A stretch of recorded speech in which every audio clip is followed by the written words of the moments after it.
Hello and welcome to the latest edition of the Templar Show with me, your guest host, Nick Griffin. And I know it's a horrible shock for you to see me instead of Brother Dawson, but he's busy. Oh dear. Hold on. Hold a second. It's not. So, get rid of the. Which one I've got to turn off? Hold on a minute. Hang on. Silence this one. Right. That should be better. Apologies for that. As I say, not my usual kit. So anyway, all that nasty reverb has gone. Yes, Brother Dawson is out of the Priory at the moment. I was very nearby, being over here, so he asked me to stand in instead. So I hope the shock is not too great for you. Anyway, here we go. What have I got for you today? Well, not a normal show, actually, because I've been working with Jim over the last couple of days on a special project. And the special project is to reach out to the overwhelmingly English and, for that matter, Scottish section of our audience and the wider Christian nationalist movement. People who say, look, mainland Britain, it's finished here. This is chaos. It's getting worse and worse. We're going to become a minority. Even before then, there's going to be civil war. There's really bad things on the horizon. And I'm terrified of the future for my children. I want to go somewhere else. And we've been worrying about this for a long time because people, well, we had a good look at Hungary, actually. People we know have gone to Hungary, Romania, Bulgaria, Australia, Poland, all over the place. And there's this English and general British diaspora gradually spreading out over the world. There's huge numbers of actually young British fellas in particular in Cambodia, Thailand, Vietnam, the Philippines, anywhere except feeling utterly foreign in your own country. And we've been worrying about this because that's our future. It's our diaspora, especially when it's young people going. It's weakening Britain even more. And they're going to places where they'll just vanish into the general population. Not a good thing. And we've been thinking more and more about the fact that actually there is a place for people to go. If you're afraid of the coming civil war in Britain, and there's good reason to be, and there's very powerful forces working to make it happen. If you worry about the idea that there's no real future for your British children in a Britain that is no longer British, there's a place to go to. The place that was always the most British place in Britain, and that's here in Northern Ireland.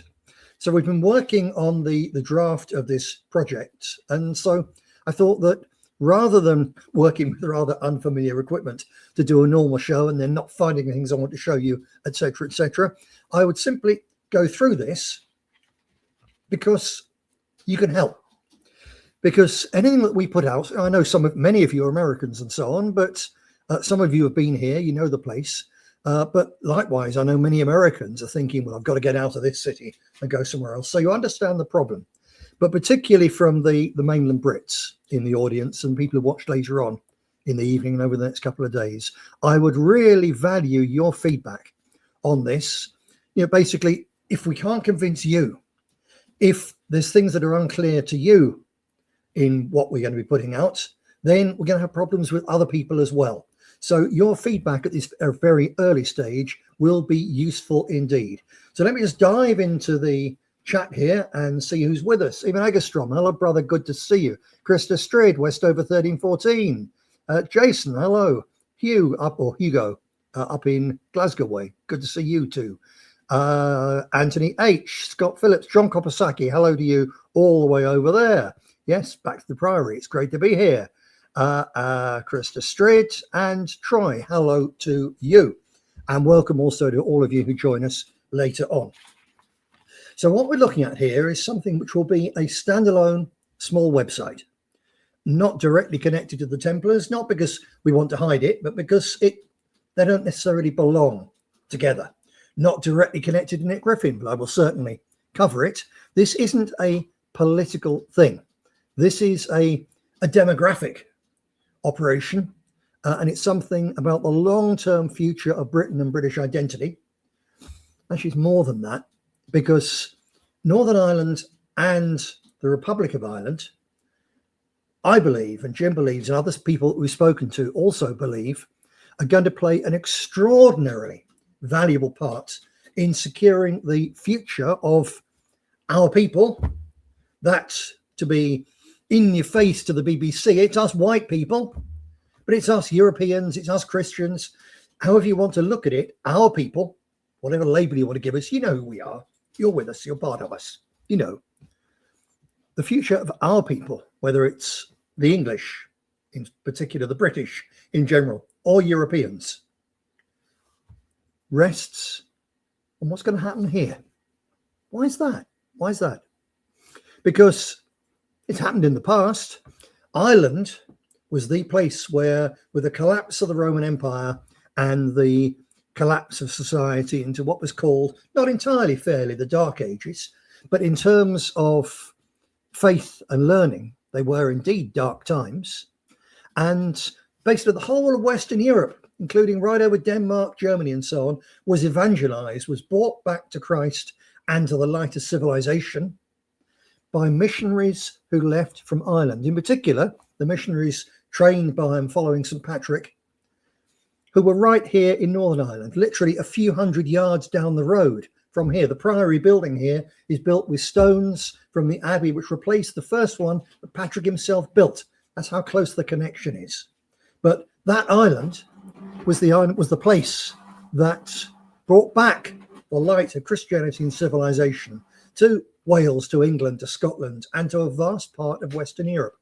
This place was a beacon in the darkest time that kept the light alive. And it's going to be again, for various reasons, not least geographic, but also because absolutely uniquely in the whole white world, this little island has two communities who at different times, as they fought each other, the loyalists and the Republicans, the Protestants and the Catholics, these two communities at different times, not just persecuted the others, but been brutally persecuted themselves, and they come through it. These two communities have both at different times had their identity, their very existence hanging by a thread, and they fought back and secured it. And therefore, there's an enormous amount of tradition and knowledge and culture of being an oppressed majority, being an oppressed and threatened minority in this little island. There's more experience of being where our people are all going, and that includes you in America, in Canada, in Australia, and so on, where we're all going to be the largest minority in a whole, not a nation anymore, a society of minorities. Where we're all going is where the Protestants and the Catholics of Northern Ireland at different times have both been, and for the matter are now. So the experiences and the wealth of knowledge, I'm not talking about bombs and bullets and all that stuff. I'm talking about the way in which a community, a group of people can secure their identity and secure their rights in all sorts of ways. There's more known about that in this place than anywhere else in the world. And of course, it's an English-speaking place, which makes it very, very accessible, the knowledge from here to elsewhere. And it's part of the United Kingdom of Great Britain and Northern Ireland. So if an Englishman living in London, living in Birmingham, thinks, I can't stand this anymore, my kids are not safe, I've got to get out.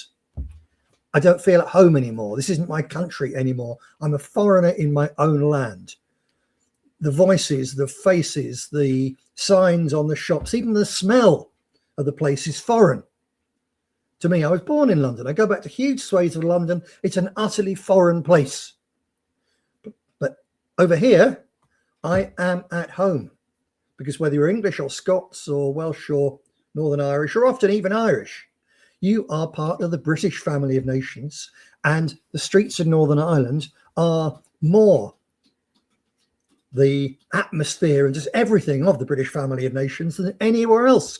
1,000,000 times more than our poor lost capital city. 1,000,000 times more than that. So this is the place for people to come to. So this project is going to be a standalone website for people who are looking to come to Northern Ireland. And you walk around the streets here now, you go into shops here now, and you're constantly, I'm amazed over the last couple of years of the change of this, you're constantly coming across English people, not as tourists. They are living here. They brought their families here. They're working here. They're carving out a new trade and career for themselves here. They bought a house here, and all of them say it's the best thing they've ever done, and it's fantastic. And a large part of it is, of course, the incredible incredibly strong street culture of the Protestant, the Loyalist marching band culture. I remember years ago reading an article in the Daily Telegraph. Very unusually, it talked about the band culture and the 12th and all the rest of it. And actually, this is probably 30 years ago now, and the band culture itself has grown much stronger. It's an independent thing. It's not connected directly to the old Orange Lodge and the old things. It's much more stronger, and it's very modern in a way. It's very, very young. And even before that, the Telegraph described the Loyalist marching culture as, what was it? The last great uncommercialized folk festival of Western Europe. And that's absolutely it. It's something quite astounding. And these newcomers who are living over here now, they came partly because of that, but they say it's far more than that. It's the fact you feel at home, the fact that people are very, very friendly, the fact that the streets are so much safer, because even in the roughest estates in somewhere like the Protestant areas of West Belfast, they are so much better behaved and cleaner and neater than their equivalents in, say, the northeast of England or the edges of Liverpool or whatever. Why? Because the estates in places like Manchester and Liverpool and outer London and so on used to be policed by the police, and now the police aren't there. So those estates are run by criminal scumbags, and ordinary decent people and their families are regularly terrorized by vandals and burglars and thugs and all sorts. I'm not talking here about the grooming gangs you get in some places. I'm talking about homegrown white trash. And on the estates of England and Wales and Scotland, they run riot because the police aren't there, so there's no policing. It's utterly different in Northern Ireland. Here in Northern Ireland, the estates are policed by their own people. They're policed by groups of tough men, often with connections to paramilitaries. And if people go around vandalizing their neighbours' cars and windows, if they go around terrorising old ladies, if they go around breaking into their neighbours, they get one warning, then they get a severe beating, and if necessary, they get shot. That's it. So there's far less crime and antisocial behaviour here in Northern Ireland, even in the roughest places, than there are in the parts of England, even quite small towns now, where with no police policing, and no real community spirit, the worst, the scum rule. So this is a great place to be. So this website will point this out. It'll be a combination of video, audio, and text. And also it's going to have a big important question and answer session to encourage people who are thinking of moving here to think, yes, I can do that, and show them what they need to do. Right, let me dive in here and just have a quick look through the chat and see what have we got. Hugo de Cadea says, if things get any worse in Scotland, that is my plan, to move to dear old Ulster. We'll stay and fight a little longer first. Paul Telford joined us. Hello, Paul. Good to see you. Bit of a shock, I'm sure, for you to see me here on a Tuesday, not on a Wednesday. You haven't gone mad. It is Tuesday, not Wednesday. I'll dive into this and give you actually a little bit of it. So this is a working text, and because it's not my computer screens are here and so on, I haven't got the system here, as unlike at home, to split my screen, so I can't be reading it from just near the camera. So I'm going to have to be looking down and looking away at you, but please bear with me, because as I say, your feedback on this is going to be very, very important indeed. So the working title is Move to Ulster, Bastion and Springboard for the Reconquest of Britain. And that's very important to mention that, because, or to stress this isn't about leaving mainland Britain for good. This is about, instead of leaving some hellhole like Leicester or Bradford or whatever and moving 5 miles away, then waiting with trepidation as the brown flight follows you, and or the government puts a load of just arrived illegals into the houses next door to your kid's school. It's not about that. This is about coming somewhere where that's not going to happen, because if they try that stunt here, it'll be over very, very quickly. So it's about coming to somewhere where you and your family are safe and can thrive and can remain British. And where? When the S hits the fan on the mainland, as it's going to, then every extra family over here is another family, wider family, still over on the mainland with connections to Northern Ireland. It's somewhere that they can come to if they really have to. And it's somewhere which is, as I said before, which is full of lessons to help the mainland British resistance. And I'm talking about a cultural resistance, a community resistance, a body of people coming together in order to resist the bad things which have been imposed on them are happening around them. And having the closer connection with this place, which is full of experiences of resistance, will massively strengthen the ability of people who remain on the mainland to stand up and fight for their rights. Lady Matro, good to see you. As always, Lady M sums it up. The gathering. That's it. This is the place for our people to gather. Now, there are places, say, in northeast England, up in the little pit villages up there, desperately run down and so on, where they've got drugs problems. They've got little local thugs running around. Actually, in any one of those little towns, 5 or 6 decent young families moving in and the fathers getting together and going to talk in no uncertain terms to the little poor drugged up scumbags. They could put those places right. Yep, no trouble at all. But even when they did, in those places in northeast England, once upon a time they did have a strong community. Every single pit had its own silver band, had its own extra education operation for young men who were particularly bright and so on. They used to do that. They had wakes, walks in all sorts of northern cities. There was a local community, but it's almost all gone. You could buy houses as cheap in Liverpool as you could in West Belfast. Yeah, sure. And actually, Liverpool's the one British city which has got whiter over the last few years because not even the immigrants can stand living amongst, sorry, Paul, the Scousers. Not all the Scousers, they're good people, a lot of them. But there's lots of scumbags there, utter scum who dominate that city. And you can't build something in a place like that. There's no experiences of resistance in that city. There are in this place. That's why it's so special. So I'm going to read a bit of this now. Is there a British future for your family?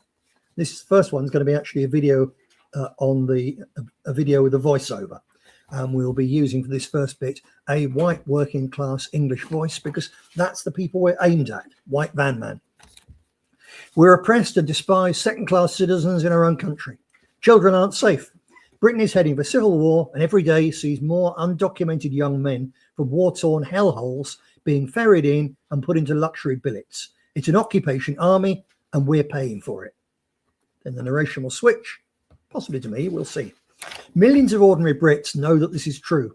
Some of them have already left the country to get away from the danger and despair. Some to Eastern Europe, others to Spain, Cyprus, or as far away as Thailand or Cambodia. 500,000 of our people emigrate every year. Some go for better weather, but many of them leave because mainland Britain no longer feels like home, and in the hope of finding a safe and sane new home for their young families. More go every year, and many more would leave too, but don't want to go somewhere they have to learn another language, or where their children will be cut off from their roots and lose their British identity. The loss of so many English, Scots and Welsh families has become a serious factor, speeding up the rate at which the indigenous population of our lands is being replaced by foreigners. You can't really blame people for wanting to go somewhere safe, but it's a real problem if they and their children are lost to us forever. There has to be a better way, one which allows decent people to build their families a safe, white future in a place that appreciates them and celebrates our British identity. And then we're going to switch to a Northern Irish accent. Can't be Brother Jim because, of course, he's a Scot, but you know what I mean. That place is Northern Ireland, and it's already happening. Visitors are often surprised by the number of English already living over here. I'm just going to, every now and again, squiggle with my pen because I'm using this as a proofreading. Why are they coming in such growing numbers? Because our small corner of Ireland is safe, patriotic, and blessed with a great band culture centered on the celebration of British identity and history. English people feel at home here, and the Scots even more so. Above all, it's much whiter, and we've none of the problems which mass immigration has forced on so much of the mainland. We've seen several years of increased immigration, but government efforts to swamp us like the rest of Great Britain have run into real resistance. Hundreds of Roma were housed in Ballymena for some months, but they made themselves unwelcome by doing what they always do. So now there are none in Ballymena. A few weeks after that, hundreds of Africans and Muslims were pushed out of loyalist East Belfast. There are still some left in other areas at present, but it's guaranteed that if any start molesting women, grooming little girls, stabbing white lads or mugging old ladies, they'll be put out and heading for the mainland or down to Dublin within days. We all know that real trouble is coming to the mainland. When it happens, when then news of attacks on English streets, pubs, churches and so on will spark retaliation in Northern Ireland, which will see the last of the unwanted ethnics forced out. Everyone knows that. What fewer know is that community leaders in loyalist areas already have plans to house mainland refugees. That's our people. I better put that in actually, hadn't I? Addition. They remember how, at the start of the Troubles here in the late 60s, Liverpool and Glasgow gave refuge to thousands of victims of the old sectarian madness. We know that while Brits can be refugees too, and we will be ready to help them. Decent Christians here see Islam as a threat, and the victims of Islamist thugs as our people that we have a duty to help. There's one more reason, and it helps to explain why mainlanders who move here, even before it all kicks off, are especially welcome. The loyalist Protestant community is now an overall minority in Northern Ireland. In some ways, it doesn't matter. The Catholics who have now outbred us aren't so very different, and most of the old sectarian bitterness is gone. But we are fiercely proud of our British heritage. This little state was created as the place where the British minority on the island of Ireland would be the clear majority. We want to be again, but for that we need more British babies to make it happen. We're working on having our own, but yours will be very welcome too. Let's have a look in here. Lady M says England is a world zoo. That's not very polite, is it? But I know exactly what you mean. It's why it's so wonderful. It's one of the reasons why it's so wonderful being over here. You really should come over, Lady M, at some stage. You'd be very welcome indeed. Hello, Kit Bear. Good evening to you. Good to see you. Paul Telford, who I know was over with his lovely lady wife quite recently, several times actually, says, we love Belfast City, back over in September. If only we could rent a house and we'd stay. Well, actually, Paul, one of the things that this covers is about renting a house. And house rentals are cheaper here than they are on the mainland. But I think, Paul, it'll be difficult for you to go because Brother Telford has an enormous family of grandchildren and great-grandchildren, and I guess you would miss them immensely. Well, of course, long term, it's the place where, well, it'd be a great place for them. It really would. But anyway, that's up to you. You're always welcome here, Paul, in any case, as you know. All right, then we've got a section on moving to Ulster. Your questions answered. Or shall I go on to the big picture? I think I'll go on over to the big picture. So the questions answered. What's the time? So, we've got time yet, right? So this is the thing will be split up into these different sections. So you don't have to read this slightly heavy bit. If you just want to find out how do I get a house in Northern Ireland, you can go straight to that section. But you people are intelligent, cerebral, and not necessarily, especially our American brethren, thinking about moving to Belfast anytime soon. So I'll do you the big picture bit. Hang on, Jason K. Time to dust off the castles, redig the moats, refurbish the cannons and restock the oil vats and the baileys. Would trebuchets be needed? Well, I guess that not even our crazed police force actually could object to a trebuchet. Reminds me of an anecdote from back in the days of the BNP. And during 2009, when we had the run-up to the European elections, we were desperately raising funds. And we had a series of dinners all around the country. And we took Jim was part of it. We took a sort of traveling roadshow of British Second World War ideas and songs and so on to each of our regions. And we had a dinner and a lovely social evening with everybody. And I've been the northeast of England, near Newcastle. We had our northeast one. And in this hall that we'd rented, we had, and the entrance to it, we had a sandbag emplacement and a deactivated Bren gun, a real Bren gun from the Second World War, and a pitchfork to represent basically the idea of Dad's Army, the Home Guard. And this police officer, flat cap, idiot, came in and he looked at the entrance. He said, "You can't have that." And I said, "Don't worry, it's deactivated." He looked at me. I said, "The Bren gun." He said, "No, you can't have that," pointing at the pitchfork. Absolutely unbelievable. He was more worried, far more. In fact, he wasn't worried at all about a Bren gun, a real live Bren gun, which a burst of that would cut you in half. No, all he was worried about was a pitchfork. And then once the audience started to come in, a little old fella came in, lovely old chap, came in probably in his 80s with his stick and so on, came through the hall and paid his money and so on, looked at this Bren gun, his eyes lit up. He said, "Can I?" He said, "Yes." He went, and our Bren gun is lying in pieces on the table. "Oh no."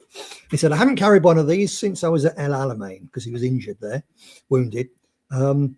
So we said, well, can you put it back together? He said, "I could put it back together blindfold. I won't just try and do the Geordie accent because people would think I was mocking it. It's a lovely accent." And our Bren gun was back in place. Those were the days. And Paul Telford, of course, was one of those.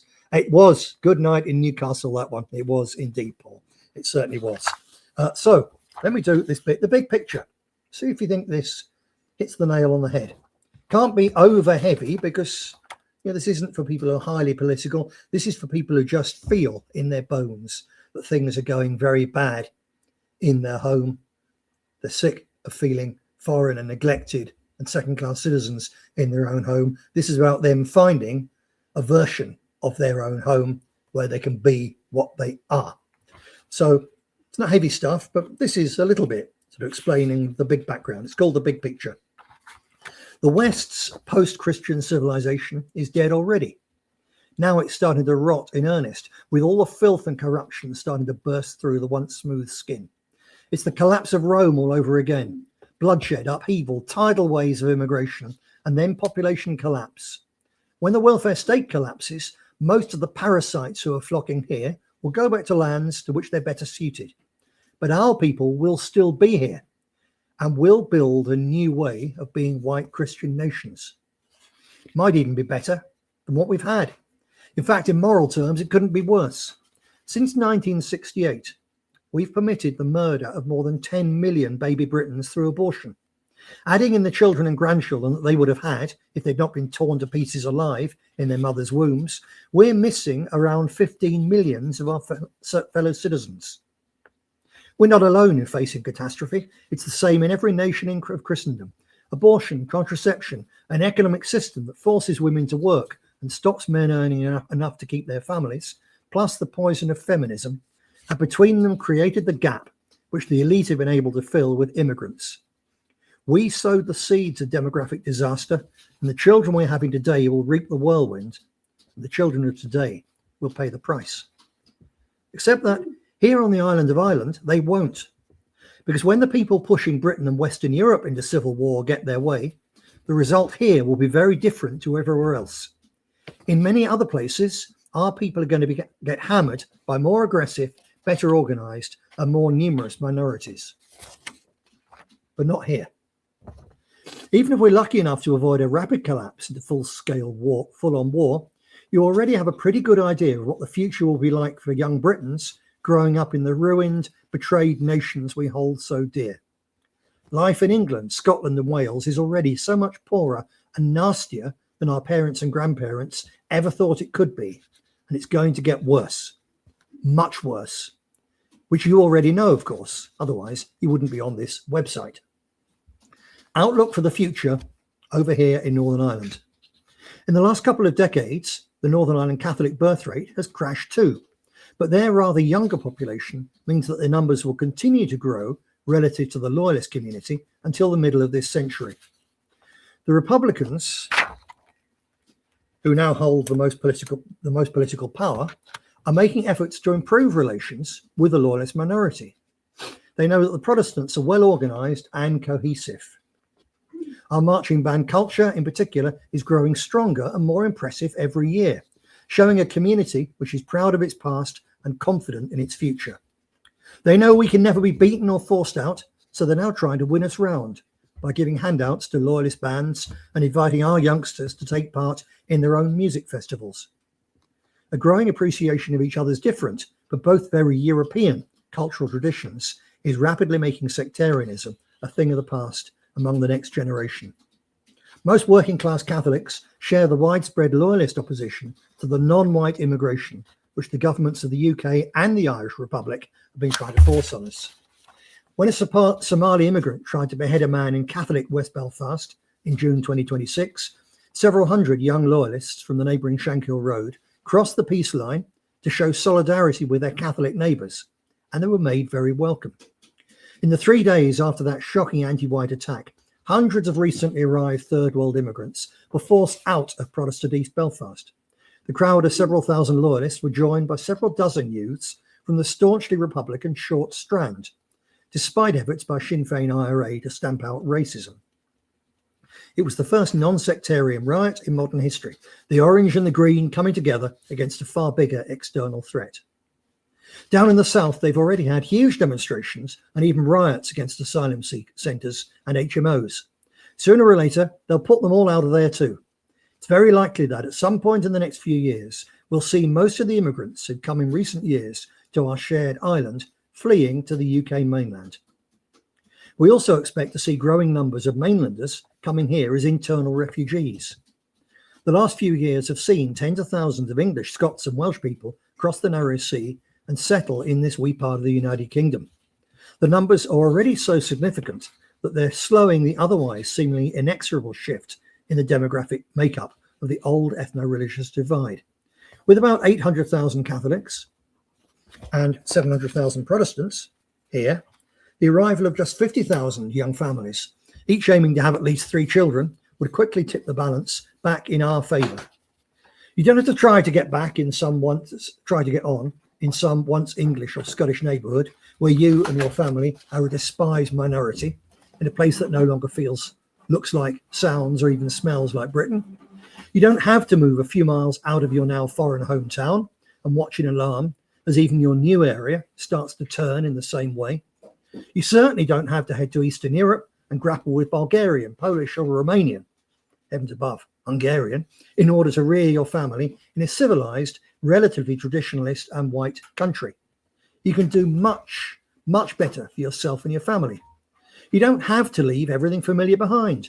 Just a short flight or a few hours on a ferry, and you can start your new life in a place which is much more British than anywhere on the mainland.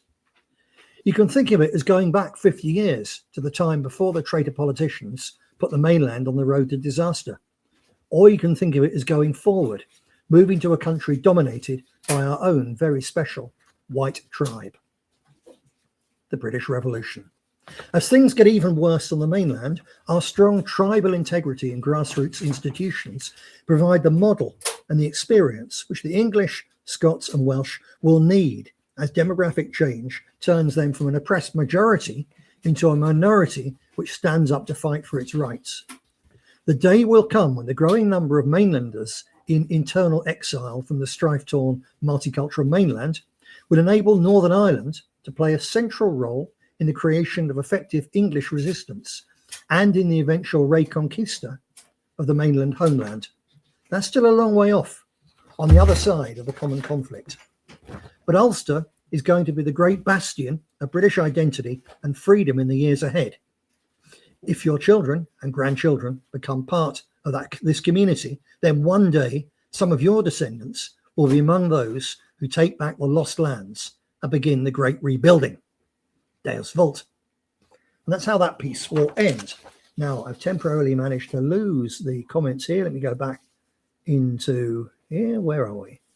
I've lost the comments. Now, why have I lost the comments? Why have I lost the comments? Because I can't see you. I'm sorry about this. Jim, could you come back and get me back my comments? I flicked the mouse there. Brother Dowson has returned to the building. He says. Interesting. Oh, he's confused too. You see, say hello to them, Jim. I've just come back in, yes. He's just come back in. I've been holding the fort, but Jim has arrived. And he's going back into here. Hopefully, things will be resolved in a moment. 48 yes, there we go. Hello there. Okay, what's the need? Oh, no. Now we've got to turn that noise off. That's it, yeah, right. You're worse than me. I'm even more of a... Well, of course, I'm more technophobic than Brother Jim. I'm older than Brother Jim by a country mile. I know he doesn't look it, but he's much younger than me. Gotcha. That'll be right, he says. Hugo de Cadea, I think it's a solid plan that could also help weaken Sinn Féin, killing two birds with one stone. Absolutely so. Hugo also says the loyalist community in Scotland already has strong connections and hubs in Ulster. The only difference would be owning a home across the water with support flowing from Ulster to the mainland. You've got it in one, sir. You've got it in one. And that's some of the material that we actually cover in the main section of this. So I haven't got time to go through all this. I'll tell you what the questions in the frequently asked questions and answers section is. First one is this running away? And no, as we explained, it's not running away. This is retrenching, somewhere defensible, somewhere from which you can then go on and win in the future. Will we, as mainland Brits, be welcome in a loyalist area? Yes, people here are overwhelmingly very friendly, kind and helpful, as are the Irish. It's like the England which pensioners remember before the politicians gave it away. But don't take our word for it. Hop on a cheap flight and come over for a few days. Find out for yourself. Will we get a house? This is a really important one. It's cropped up a couple of times there on the in the discussions there. Explain yes. In fact, we've got a whole appendix here. I've done quite a lot of work on looking at house prices. Northern Ireland is about 2/3 cheaper than the average in Britain. Way, way cheaper. You can buy somewhere superb in most parts of Northern Ireland for the cost of a rather grotty 2-bedroom flat anywhere in southern England. Simple as that. It's the place to be. The rental prices are on average lower than almost anywhere on the mainland. And although there's a waiting list for social housing, if you're on the waiting list for social housing over here, and you can get on it with a little bit of effort. You have to come over. You might have to sofa surf for a bit. But once you get on the waiting list for social housing in Northern Ireland, you will not constantly be put back to the back of the queue by the latest bunch of third worlders who've just arrived into the country via the boats and been ferried in by the Royal Navy. Doesn't happen. Once you're on the list here, you will go up it and you pester them, and especially in parts of West Belfast, because places like Shankill Road and Sandy Row, a lot of the Protestants there, the people with jobs and so on, they want to get out of there, out of the inner city. So they're moving out and buying places further out, and it leaves a gap. So there's perfectly good houses in perfectly decent estates which come available. And if you're over here and you're working and you haven't got a permanent home, but you're on the list, you will get one of those. Well, it's not far sooner than you get it in London. You wouldn't get it in London because you're guilty of being white and British. That's it. You're not going to get a council house. Over here, you will do. We also look at how to go about renting privately and so on. So that's one of the questions. Another very important one. What about work? We say, we're glad you asked because we don't want sponges and scroungers. And then we say that actually there's plenty of jobs here. Unfortunately, the Protestants over here gave up having enough children about the same time as the rest of the United Kingdom. So there is a demographic black hole opening up. And in particular, there's so many fellas who are very skilled electricians and plasterers and plumbers and motor mechanics and so on who are retiring. And just like the rest of the United Kingdom, so many of the youngsters who are there have been persuaded to get themselves worthless degrees and a mountain of student debt that there's not enough proper tradesmen here. So it doesn't matter that you're English or Scottish or Welsh. If you've got a trade and you establish yourself and everyone around here knows everybody else, it's a far stronger community. Once you've done a decent job for 3 or 4 people, you will have people queuing up and asking you to do some work for them. And that's it. It's fine. And you're not going to have to going into a place for one of the others, where you know damn well that if you go into Ahmed's shop or whatever and do the work for him, you're going to have one hell of a job to get your money, because that's the way they work, those people. Over here, you're working with decent people just like you. You'll do the work, they'll pay you, they'll appreciate you, they will tell their friends and their neighbours, and you'll be fine for work. Don't you worry. Conversely, a question here, won't mainland immigrants be taking houses and jobs off locals? No, we explain why it's not the case, because of the baby boomer thing. Have a look here. Kit Bear. Now, here's a very important thing for all Englishmen, all proper Englishmen anyway. Kit says, I can honestly say that Irish pubs are quite excellent. That's also very true, actually. The only reason I can possibly think of for not moving to Northern Ireland, apart from the fact it does rain here rather more, which if you're living in parched England at the moment, you might actually like. There's certainly no wildfires here because the place is too green. It's very beautiful, but yeah, it's a bit wet. So that's one reason for not coming here, but let's face it, it's a minor problem. And because the cost of housing here is so much cheaper, if you've got a decent job, if you do decent work, you'll have enough money to take yourself and your family off to somewhere nice and warm, perhaps in November and February for a week. Go and get some winter sun, and that'll make it all better. So there's only one serious reason for not coming to Northern Ireland or anywhere in Ireland. For that matter, it's the same reason you don't go to Scotland. Their beer is bloody awful. Nobody makes beer like the Southern English. It's as simple as that. Not the Germans, not the Belgians. No one makes beer like us. But hopefully, once there's enough English here, there'll be a taste for proper beer, and one of you can come and set up a small brewery and cater to the English exiles and supply decent beer to a couple of pubs, because at present it's very difficult to find. But everything else is like England used to be, in the very best possible way. I would say it's not just like the England I grew up in, where as kids of 7 or 8 were able to walk to school, even in a suburb of London and so on. There wasn't any problems and our parents weren't scared for us and people could leave their doors open. It's actually even earlier than that, because the things like singing in pubs and a local band culture, the silver bands of not just coal mining areas and so on, but quarries and things like that all over the country. Those things are gone by the early 60s in Britain on the mainland. They're as strong here as they ever were. This is almost the idealized Britain of years gone by. It's a fantastic place to be. Right, how are we doing for time? It's 4:47. So I'll just look at the other questions so that actually I'm going to put this on Substack very soon. So join me on Substack, Nick Griffin Beyond the Pale. And again, your feedback to this document would be really, really appreciated. Another question. My family's roots are Irish Catholic. Where should I go? It's not a problem. You come here. Are Brits welcome in Catholic areas? Short answer is no. Don't worry, there's plenty of loyalist areas to come to. How can I tell if an area is loyalist or Republican? Well, it's flags and curbstones, but it's also talking to people. And we've got a link to a tremendously good website to help you with that. But above all else, you've got to come here. You've got to visit it. You've got to see the place, make a few local friends, get in touch with Brother Dowson and so on. And then just follow the local advice. You will find somewhere. You'll see the flags. And you'll see the flags, as Jim said. What about leisure activities? Look, this place is an outdoor leisure paradise. And don't think in Belfast you're coming to somewhere that's a bombed out ruin. It's one of the coolest cities on the planet. Really is. It's a great place to be. Belfast itself is too hedonistic. You start to get down to the party centre and the Titanic exhibition and all the rest. Your visitors from your wider extended family will love it. But no, there's no problem. There's no shortage or anything like that. So where do I start? And then we explain how to do that. We've got an appendix here, house prices in Northern Ireland and the key comparisons with Great Britain. Northern Ireland by council area, the prices, renting a house in Northern Ireland. This is quite an extensive document. And then at the end, Appendix 3, a brief history lesson. So you're not too sort of out of it when you get here. You know a bit about the old backgrounds. Jason, do we need to send a few beer packages from Australia? Good God, no, man. Your cold, ghastly stuff is even worse than they make over here.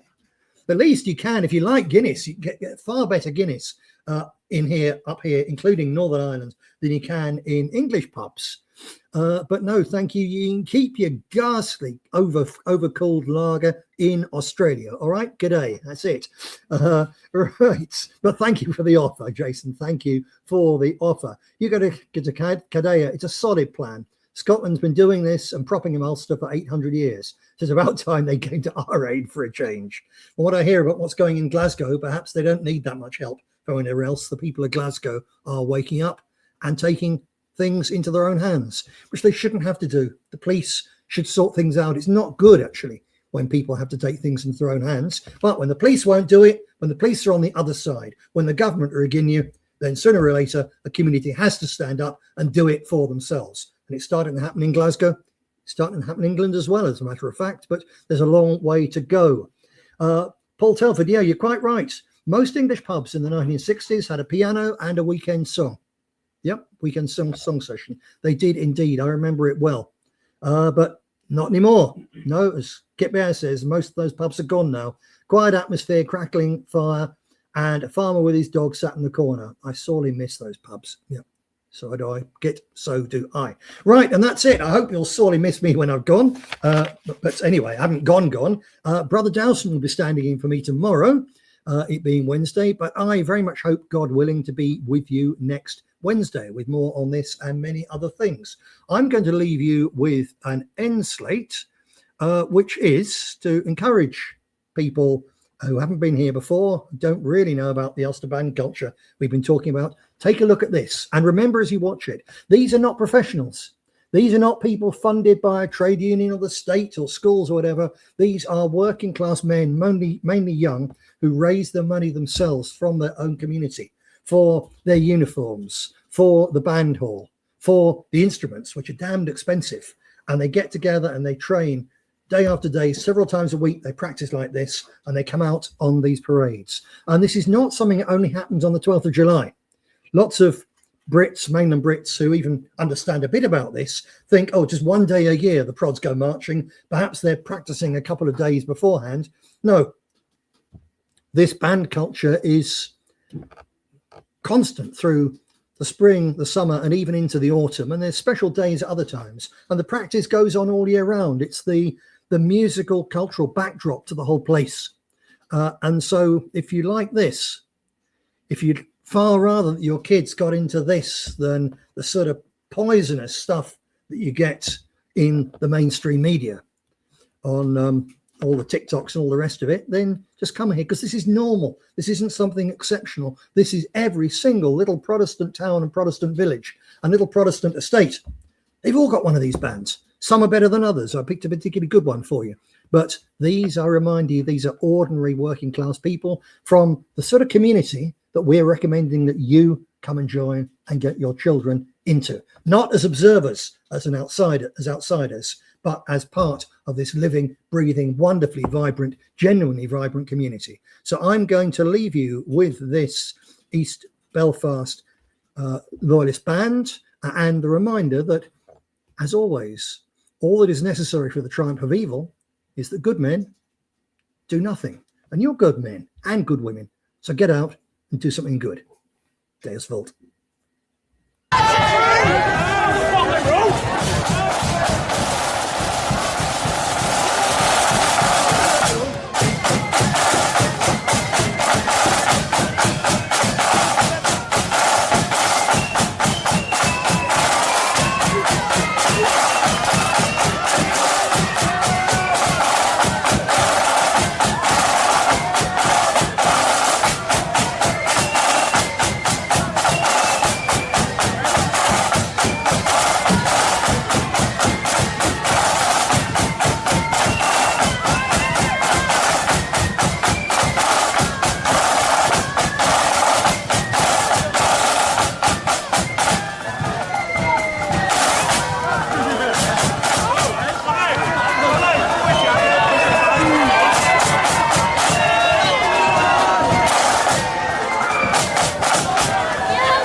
End stream.